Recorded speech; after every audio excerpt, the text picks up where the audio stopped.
누가복음 17장 12절로 14절 말씀입니다. 신약성경 124면입니다. 한 마을에 들어가시니 나병 환자 10명이 예수를 만나 멀리 서서 소리를 높여 이르되 예수 선생님이여 우리를 불쌍히 여기소서 하거늘 보시고 이르시되 가서 제사장들에게 너희 몸을 보이라 하셨더니 그들이 가다가 깨끗함을 받은지라. 아멘. 오늘도 그리스도 예수 안에서 행복하시기를 축복합니다. 혼추족이란 말을 들어보셨습니까?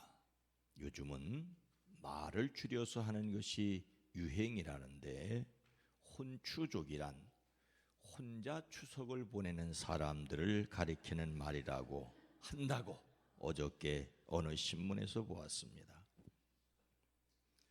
혼밥족, 혼자 밥을 먹으면 혼밥족이고 혼자 추석을 보내면 혼추족이랍니다.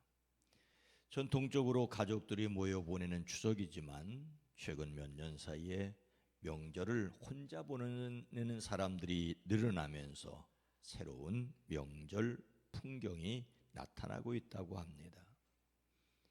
우리나라가 코로나19를 겪은 이후 개인적인 가족관이 더욱 확산되면서 개인주의적 가치관이 더욱 확산되면서 가족 모임 대신 혼자 시간을 즐기는 사람들이 점점 많아지는 추세라고 합니다.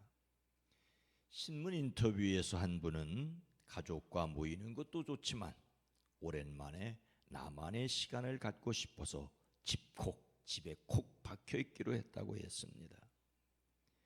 집에서 영화도 보고 평소 잘 놀아주지 못했던 애완견과 함께 재충전의 기회를 가지려고 한다고. 일상에 지친 사람들이 혼자만 시간을 보내면서 명절을 여유롭게 보내는 모습이 늘어나고 있다고 합니다. 여행업계에 따르면 올해 추석을 맞아 일본, 베트남, 태국 등 아시아 해외여행을 떠나는 수요가 많이 증가를 했습니다. 국내 여행도 강원도나 제주도처럼 자연경관이 뛰어난 지역에 개인적으로 찾아가는 그런 일들이 많아졌다고 합니다. 한 전문가는 명절 문화의 변화는 가족이 아주 적어지는 것과 전통적인 관습에서 벗어나려는 세대 간의 결합이라고 합니다. 부모 세대는 자녀가 명절의 부담을 느끼지 않게 하기를 바라고 자녀 세대는 명절을 더 즐겁게 보내려는 경향이 강해지고 있기 때문이라고 설명합니다. 이런 사회적 변화가 혼자 명절을 보내거나 장기 휴가를 떠나는 사람들의 증가로 이어졌습니다. 이런 세상 속에서 신앙적 가치를 어떻게 이어가야 할지는 저와 교회의 숙제입니다. 그런데 오늘 말씀은 예수님을 닮는 성품 조심성을 위하여 하나님의 주시는 능력으로 안전수칙을 따른다를 위해 혼자가 되어야 할 경우를 말씀하십니다. 예수님께서 한 마을에 들어가셨을 때 나병 환자 10명이 예수님을 만났지만 그들은 어디에서 소리를 높였습니까? 12절 말씀입니다. 한 마을에 들어가시니 나병 환자 10명이 예수를 만나 멀리 서서. 예수님께서 예루살렘으로 가시는 길이었습니다. 사마리아와 갈릴리 사이로 지나가게 되었습니다. 그곳에 나병 환자 10명이 예수님을 만났습니다. 여기서 나병은 옛날에 문둥병이라고, 요즘은 한센병이라고 부르는 병입니다. 나균을 발견한 노르웨이 의사 한센을 기념하기 위해 요즘은 한센병이라고 하지요. 오늘 말씀에서 10명의 나병 환자가 있었다는 것은 그들이 함께 모여 산 것을 가리킵니다. 가족과 함께 살 수 없어서 자가격리가 아니라 동네 밖에서 그들만 모여서 살았습니다. 그런데 한 마을에 들어가시니라고 한 것을 보아 예수님께서 일부러 그 마을에 들어가신 것을 가리킵니다. 그들은 멀리서 예수님을 알아보았습니다. 멀리 섰으니 소리를 높일 수밖에 없지요. 가까이 오지 않고 멀리 섰습니다. 아니, 가까이 올 수 없었기 때문입니다. 그러니 소리를 높여 외칠 수밖에 없었습니다. 이것은 당시의 안전수칙을 지켰고 예수님 일행에게 전염시킬지도 몰라 조심하였던 것입니다. 그들은 자신을 불쌍히 여겨주시기를 외쳤습니다. 그들의 간구에 예수님은 제사장에게 가서 몸을 보이라고 하십니다. 직접 손을 대는 것이 조심스러워서 말씀만 하신 것은 아닙니다. 직접 손을 대고 말씀하신 경우를 누가복음 5장에서는 볼 수 있습니다. 어떤 경우에는 손을 대시기도 하고 어떤 경우에는 말씀만 하시기도 하신 예수님의 방법입니다. 오늘 말씀에서는 그들의 믿음을 달아보셨지요. 그냥 가서 제사장들에게 너희 몸을 보이라고 하십니다. 당시에 나병 환자를 진단하는 일은 제사장이 하였습니다. 나았으니 집으로 가도 좋다는 결정도 제사장이 하였습니다. 마을에서 격리되었던 사람들이 다시 돌아가기 위한 절차를 밟으라고 하십니다. 스스로 자신이 고침을 받았다고 마음대로 나다니면 사람들에게 돌 맞아 죽을 수도 있습니다. 그래서 예수님은 모든 사람이 알고 있는 안전수칙을 지키라고 말씀하십니다. 나병 환자들이 멀리서 예수님께 소리를 높여 도움을 구했던 이유가 무엇이겠습니까? 구약 성경 레위기 13장 45절로 46절 말씀입니다. 나병 환자는 옷을 찢고 머리를 풀며 웃 입술을 가리고 외치기를 부정하다 부정하다 할 것이요 병 있는 동안은 불정할 것이라. 그가 부정한즉 혼자 살되 진영 밖에서 살지니라. 아멘. 한센병의 나귀는 결핵균과 매우 비슷한 모습과 세균적 특징을 가지고 있다고 합니다.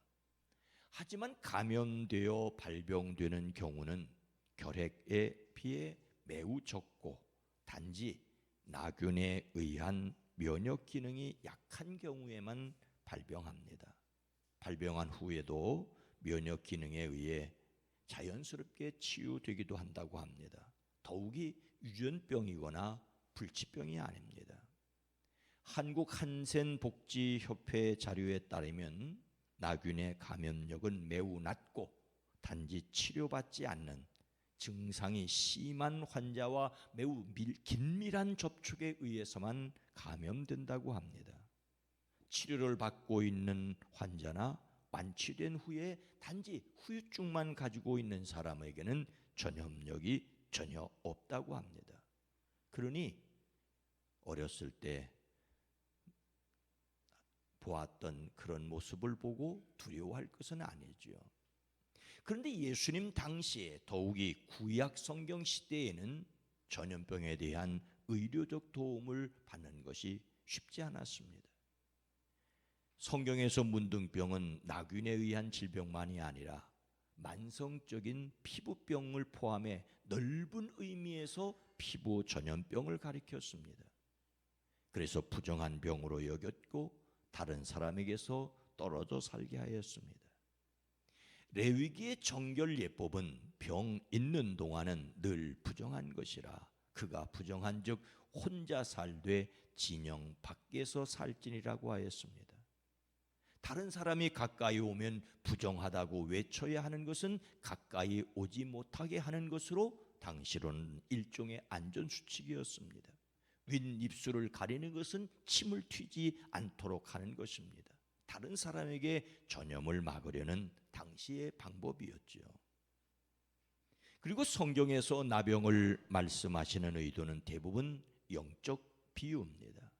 나균이 신경을 마비시켜 고통을 느끼지 못하게 하는 것처럼 영적 감각이 마비되어 죄짓고 사는 위험성을 가리킵니다.